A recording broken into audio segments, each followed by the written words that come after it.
Mary? Mary, is that you? After boarding the train waiting to depart, I headed to my reserved seat and spotted her in the adjacent seat. When I hesitantly called out to her, she turned away from gazing out of the train window to face me. Her long hair had been drastically cut short. Her naturally pale skin looked even paler. Her cheeks, once plump, had slightly sunken in. She should be 32 years old, 3 years younger than me. Yet, her charming baby face hadn't changed over the years. She could still pass for someone in her 20s. She looked intently at my face, then suddenly exclaimed, "Oh my, you surprised me." There was no doubt she was the Mary the first remembered, and she recognized me as well. At that point, I took my seat. She was by the window, and I was on the aisle side. With it being a 3-seater, there was an empty seat between us. Can you believe this? As I spoke, she turned her face back toward the window. I felt it was better that way. Sitting face to face with an ex-girlfriend could be uncomfortable. Then, she said loud enough for me to hear, "I've decided to go back my hometown." I realized that her hometown was the same destination I was headed to. I'm going there for a conference. Just then, the departure announcement was made, and the train started moving. The middle seat is still empty. Upon hearing her words, I looked at the vacant seat between her by the window and me by the aisle in our row of 3. "It's been a while, but..." she began, just as my phone rang. "Yeah. Hold on a second. It's a call from the hospital." "Sorry." I got up from my seat and went to the deck to answer my phone. A patient I was responsible for had become unruly knowing I was away. I managed to calm the patient over the phone. No sooner had I hung up than a medical emergency was announced in the train. I couldn't ignore it, so I rushed to help. It wasn't serious enough to call him a patient. He just felt a bit sick, but he recovered while I was checking on him. I informed the conductor of where my seat was, just in case, and then was relieved of my duties. By the time I returned to my seat, about an hour had passed. I explained the situation to Mary as I slumped back into my seat. "You're always so busy, aren't you?" She said it before I could, as if it was the fate chosen by my profession as a doctor. "Well, that's supposed to be because you are a doctor, Kyle." There was a harshness in her tone. I chuckled through my nose and dismissed it. Breaking up with you was the right decision. Breaking up with someone like a doctor. What a greeting, indeed. Indeed, she and I had dated for about 6 months 5 years ago before breaking up. Yet here we were, reunited by an unexpected twist of fate. Well, good for you that it was the right decision. So, what about it? Her attitude nagged at me, prompting me to ask. Then, she handed me a paper cup of coffee that had been sitting on the windowsill. "I bought it after you went to make your call, but it's completely cooled down now." That's all. I took the coffee from her hand. Glancing at the table in front of her, I noticed an empty paper cup. After I stepped away to make the call, she had thoughtfully bought 2 cups of coffee for us to share as we chatted. However, I hadn't returned for an hour. That had soured her mood. I guess that was the situation. "You went out of your way to buy it, huh? That was bad of me." But, because you're a doctor, right? You deal with people's lives after all." Her tone was gentle, but I sensed the sarcasm. "Well, yes, but how does that connect with breaking up being the right decision? If we hadn't broken up, day in and day out, I would have had to wait for you, even after the coffee had cooled." I wasn't up for that. She continued. Even when she texted or left voicemail messages, I rarely replied. When I did reply, it was usually long after she had almost forgotten. She was dissatisfied with how infrequently we could meet, sometimes only twice a month. And when we did meet, it often left her feeling worse, regretting even seeing me. Remember when we finally got together, and I would start talking about this and that from work? Apparently, I just gave non-committal responses. And if she tried to vent about her own job frustrations, I talked down to her, criticizing her approach. All I wanted was for you to listen. And there you were telling me that's your fault. Get it together. I felt like I was constantly being scolded. Was that so? But did I say anything wrong? When I asked, she shook her head. No. You were always right. If that's the case, then. She nodded. Then she said, that's just it. It's okay, right? No, it's not. I'm not one of your patients. Of course not. That's obvious. I was increasingly puzzled by what she was trying to say. Being lectured about being right all the time. Being with you really showed me how stupid I am. It just made me feel more miserable. She said this with a smile, while her eyes looked sad. Back when we were dating, I was a resident at a general hospital. She worked at a general store for young people and we met through a mutual friend. At first glance, I thought she was cute and asked her out. Once we started dating, her spoiled, dependent nature, just as her youthful looks suggested, became apparent. You used to tell me to be independent, to stand on my own 2 feet. That was pressure, too. Now, she reminisced somewhat fondly. The independence I demanded from her back then was about emotional self-sufficiency. As a man, it feels good to be relied on by the woman he likes. However, given the long hours and irregular shifts inherent in the medical profession, I couldn't always respond to her needs or feelings of loneliness. That's what I meant by independence, and I thought she had understood that.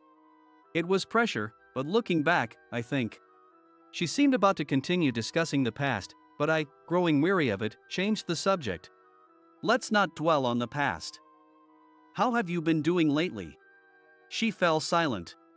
Then, before asking about her, I decided to start with myself and handed her my business card, telling her I was still working at the same hospital. She examined my business card intently. So, what about you? I heard you were planning to go back home for a bit. Yeah, it's been a while since I've been home, just going to show my face a little, she said, giving me a faint smile. And then she mentioned that she had something to report to her parents while showing her face at home. I'd been proposed to by my boyfriend, she revealed. Well, congratulations, I responded. Contrary to my words, I felt a stir of unease.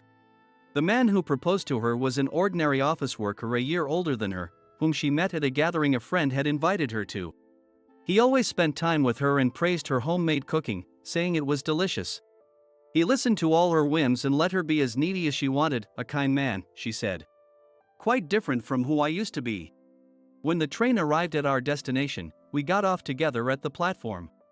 Is your parents' house far from the station? It's less than a 10-minute walk. Where are you staying? I told her the name of the hotel I was staying at, and she pointed to a large building in front of the station, saying, then it's over there. Would you like to grab a coffee together, if you're up for it? I checked the time on my watch. I did have some time to spend with her. However, I had planned to review some conference materials on the train, which I hadn't managed to do. There was also a networking event at the hotel in the evening. As I hesitated on what to do. It's okay, I understand. You're busy, right?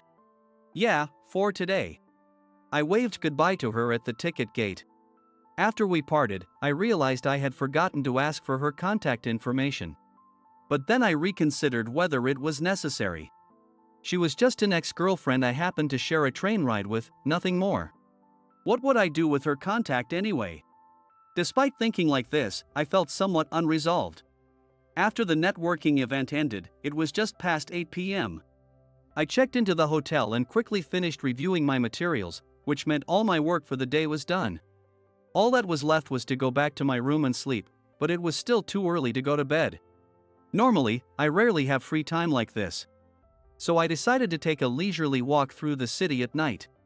As I headed to the lobby, some people I had exchanged business cards with at the networking event were gathered, chatting. When I approached them, they too were about to go out for a walk. While listening to their conversation, I suddenly felt someone's gaze. Turning around to look around the lobby, I heard the sound of the automatic door opening and closing. Someone had just gone outside. Through the large glass, I saw a figure quickly walking away. Although it was dark outside and hard to see clearly, that person appeared to be Mary. I stepped out of the chatting group and followed. However, looking right and left outside, I couldn't find anyone resembling her. 3 days later, as I was working my usual shift at the hospital, I received a phone call. It was from the police. Is this Kyle Brown? I answered yes. Do you know Mary Smith? I also answered yes. Then, the police asked me when was the last time I saw her. About 3 days ago. What's going on? Is something wrong with Mary? When I asked in return, I was told something shocking. So, I immediately took the train to where she was. I went straight to the local police station. The detective in charge, a man about 50 years old who had called me, handled my case. When I inquired about her condition, I was told she had regained consciousness but was mentally unstable and not in a state to talk. Mary had attempted to take her life using a blade the day before yesterday. Although it was a failed attempt and she survived, she couldn't provide a clear statement, so the police were investigating to rule out foul play. During the investigation, I was the first person who came under scrutiny. This was because she had been found with my business card. And it was discovered that she had visited the hotel I was staying at the night before she attempted to take her life. I explained everything truthfully during the police interrogation. The detective seemed satisfied with my account. Thank you for coming all this way. We also believed there was likely no criminal element involved, but we had to fulfill our duty. Please excuse us. Dr. Brown. When I expressed a desire to visit her, the detective drove me to her hospital in a squad car. On the way to the hospital in the squad car, I pondered. What had happened to her, and why had she tried to end her life? I couldn't imagine why. But the timing was troubling. Why right after we had met again? And I thought, if I had listened more on the train, if I had joined her for coffee when she invited me after we arrived at the station, maybe this situation could have been prevented. Yet, I was also angry. How foolish it was to try to end her own life. Upon arriving at the hospital, I spoke with her attending physician. Her condition was stable, I was told. But she was withdrawn and not talking to anyone. I shared our recent chance reunion and other details of our past relationship with her doctor. With the doctor's agreement, I met her. Her parents were with her in the hospital room. This was the very first time I had met her parents. I introduced myself and explained that I had just been cleared by the police. I also mentioned that I was a doctor and asked her parents to leave us alone for a while. Then I noticed. The man who had proposed to her was not there. I heard from Dr. William, your primary physician. He says your condition has stabilized and there's no need to worry. She remained silent, unwilling to speak. I pulled a chair up next to her bed and sat down. Then, leaning forward, I looked at her face and said, "What happened?" She turned her face away. "I've been worried. After all, this happened the day after we unexpectedly met on the train, right?"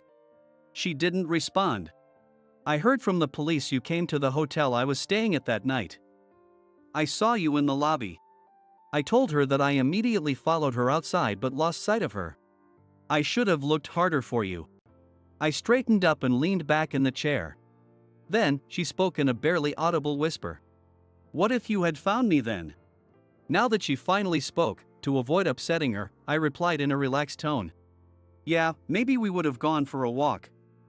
You could have shown me around the town. A walk together, that would have been nice." She muttered this and then reached out from her bed to grasp my right hand and guide it under the blanket. "Open your hand." She placed my hand on her chest. "See, it's flat. I don't have both sides anymore. I had breast cancer a year ago." She had undergone a mastectomy because of the cancer. Was this what she had been struggling with? There are numerous options for breast reconstruction for women. Yet, she had attempted to end her life. Her own life, exchanged for her precious breasts. How foolish. My mind swirled with sympathy, pity, and anger for her. I wanted to say something. But I couldn't find the right words to offer her in front of me. I gently removed my hand from her chest. I thought about how losing her breasts must have been hard for her. But then, what about it? She was still the same person. But, could I, someone who had once parted ways with her, do anything for her now? As I remained silent, she spoke up. "The thing about being proposed to by my boyfriend, that was a lie. She really did have a kind boyfriend. But as her illness became apparent, he began to distance himself, and eventually, he left her. When I saw you on the train, still being such an impressive doctor, Kyle, I felt frustrated and ended up bragging. She smiled sadly. I was jealous then. Really? Just a bit, I said with a sheepish grin. It was more than just a bit though. Then she also showed a genuine smile. A heartfelt smile. I had missed seeing her smile. I liked seeing her laugh. She had mentioned on the train that she was unhappy with how rarely we saw each other, but I too had wanted to see her more. I was glad to see her smile again. I was glad she was still alive. As I thought this, tears unexpectedly began to fall. As I discreetly wiped away tears, I said to her, "You should probably rest now. Let me know when you're discharged from the hospital, and I'll come to visit." "Aren't you busy?" Of course, I nodded. But unlike when I was a resident, I now had a bit more flexibility in my schedule, and I arrogantly boasted a little. A few days later, she was discharged and went to stay with her parents at their home. I intended to visit her right away. But one thing led to another, and it took me 2 weeks to actually go see her. All that time, I kept wondering, what was I really trying to achieve by visiting her? I wondered what my purpose was in visiting her. And then it became clear. I wanted to start over with her. I wanted to share those feelings, and that's why I was going to see her. When I visited her parents' home, her parents greeted me at the entrance. They told me she hadn't shown any attempts to do wrong things lately, but she hadn't fully regained her spirits either. Then I was led to the living room, where she and I sat down alone. "How are you feeling? You don't look much better." She shook her head weakly. "I intended to come earlier, but it was hard to find the time." "You're busy." "It would have been fine if you hadn't come. Why aren't you cheerful? Is something troubling you?" She turned her face toward the window. Then, in a distant voice, she said, "Can you tell me? What is life? What does it mean to live? I once wanted it all to end. Now, I feel like I'm just being kept alive. Life, living, being kept alive." It sounded like a riddle, and I couldn't come up with any clever response. "That's a difficult one. It's a difficult question even for me." "Okay, it's difficult even for you, Dr. Kyle," she said, her gaze unfocused. In response to her vulnerability, I blurted out, "Come on, pull yourself together." Then she murmured, "It's been a while since I heard that phrase, pull yourself together." "That's right. If you don't, it's tough for me." She tilted her head at my words. "I used to tell you to be independent." She turned her face away sharply. "We might not always drink coffee together. If I'm late for dinner, start without me." "What are you talking about?" I raised the corners of my mouth and said, "If you're going to be with me, you'll have to do that." "With you?" She looked at me with wide eyes. 5 years ago, we broke up, but we didn't hate each other, right?" "That's true. I didn't hate you, I just wasn't sure I could keep loving you. Don't you think we can start over? Us, together again?" She bit her lip. "Smile for me again. Show me your smile to me." She ruffled her hair. "Why? Why with someone like me?" She looked up at me. "Because it's you. There's no one else but you." Then, she smiled. It was still an awkward smile though. 2 weeks later, I went to pick her up from her parents' house. We would return together on the train. Of course, I had reserved seats for 2 without a middle space,